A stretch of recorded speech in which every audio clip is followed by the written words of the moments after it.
And I don't need that much water with this in general, or just not as much paint anyway.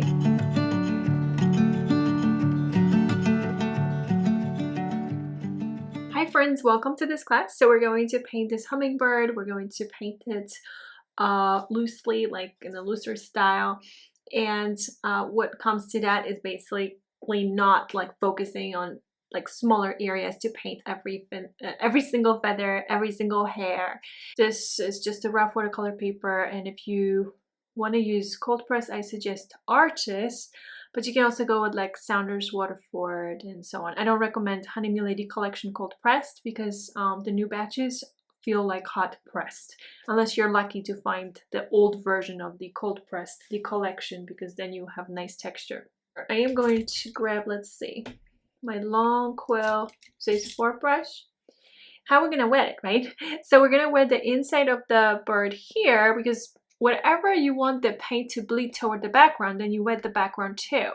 But in some areas I want to have control. So for example, the inside here, I don't want to go toward the background, and I'm gonna go over the eye too, because the eye is quite dark. Now I am gonna grab a little more. This is milk like ratio. I grabbed a little more of the Gambo Genova, and as you see, I'm not like covering the whole, like all these feathers right away, because it's not that important. You want to watch how paint spreads, and you want to leave some light. And actually I'm using my palette to fill out the paint, so I just don't have like too much of it. It's still like a water to milk like ratio, and you can see how paint's spreading, but I don't have that much paint over on my brush. Okay, so it's like, what else do I see? That yellow, the yellow. Well, maybe a little bit of here of that, maybe a little bit over there, whatever you can feel like there's that blue violet. So I'm using the tip of my brush to go right on top there of the head of the bird. And then here, this actually is the area where I have brown feathers, but I want some nice blue violet-ish undertone to start with. Go slow and just kind of watch how the paint spreads, but also pay attention to the reference image, right? I'm gonna wipe the brush on a towel. Paint is spreading too much. What I should do is grab some of these greenish tones. So that's my so this is the my goodness, Viridian hue, and this is the marine blue, right? And then whenever I feel like I can sense that color, it's not quite it, because I should have a little bit of yellow in it, and even more yellow. Now this is spreading too fast. What does it tell me? I need to change the ratio and just have a little less paint on my brush.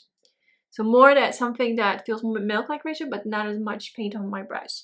Now these are the areas that are like these nice pretty feathers, right? So this is the Viridian hue yellow and my marine blue. I'm not used to these colors. These are actually my top colors. It's just that I don't use them as much. I go through phases where I paint a lot of seascapes, and then I will stop painting for a while, so that's why. And I don't need that much water with this in general, or just not as much paint anyway. So more like a half and half like ratio. And if you can see your sketch, that would be perfect, because you need to see like where to apply these tones, right? Something like that. But I'm going to quickly clean this time this brush. Clean it. And I'm going to go back to my long quill size 2, so it's a smaller brush. I gotta go here because this area is drying faster. Now I actually do need to clean the brush this time. Clean it, and then I'm gonna grab this Van Dyke brown here, some quinacridone red, and actually I usually like to grab cobalt blue. Might have to go back or squeeze some cobalt blue, but I grabbed some burnt sienna too. Let's see how that works out.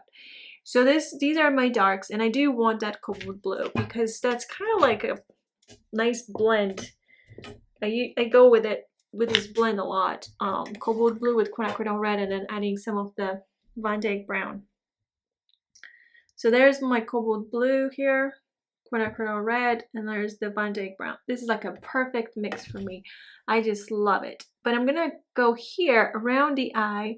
So we have these darker feathers. Now, this is me coming back to this area after a while, right? So the paper is not as wet as it was before. So that means I have to adjust the ratio between water and paint. So it feels more like a half and half, maybe even heavy cream now. And this is the area that needs to be much darker, but I don't want to go too early. This is a little early, right? This is going to spread too fast. So instead I'm going to grab this heavy cream and go to other areas. Same colors. So this is like a heavy cream. This is still spreading, so that's great. Well, it's also because I'm painting on a rough watercolor paper. You feel it differently, like when you paint on a cold pressed. So you just need to adjust according to your whatever paper you're using. So that's the thing. All depends. And because I have this darker tone here on my brush, I'm gonna go toward the edge here because this is shadowed. All these feathers are shadowed, but I don't need to like create a line. I need to instead like kind of mimic like the feathers. You're creating like the overall picture. A little bit of quin red with the green and the blue. So my sea colors. And you kind of like just touching it slightly and watching how everything is spreading on the paper. So we're mixing colors on the paper, and because of that, we can avoid that muddiness of colors much easier. So I'm gonna grab this cobalt blue here and some of this quinacridone red. This is gonna be my undertone for the tummy here. And then I'm gonna grab with that same brush the brown, which is the Van Dyke brown. Go a little bit here. This has to be darker. So Van Dyke brown, quinacridone red, and cobalt blue. I feel like I ran out of blue. So there's also phthalo blue. This is more like a creamy paint, cream top like ratio between water and paint. I do need some shadows. So soon you feel it, like how everything is just drier, like it feels more damp, the paper, and you starting to have way more control. So this is the wing area, right? So I'm just gonna quickly go through. You're gonna create very quick lines. So as long as you have that sketch, you can see the separate feathers, the wing, for the wing. So if you want to add any more color, then you gotta do it quickly. If you want to use that same consistency of paint, the ratios, or you just move on to cream top, which this is where I'm gonna do. So right now, I'm gonna grab my round 8 golden one, and I'm gonna grab the same colors that I've used already. So my green, yellow, some of them marine blue, and I'm gonna go back toward the same feathers, but with a smaller brush, using cream top like ratio between water and paint. So this is creamy paint now.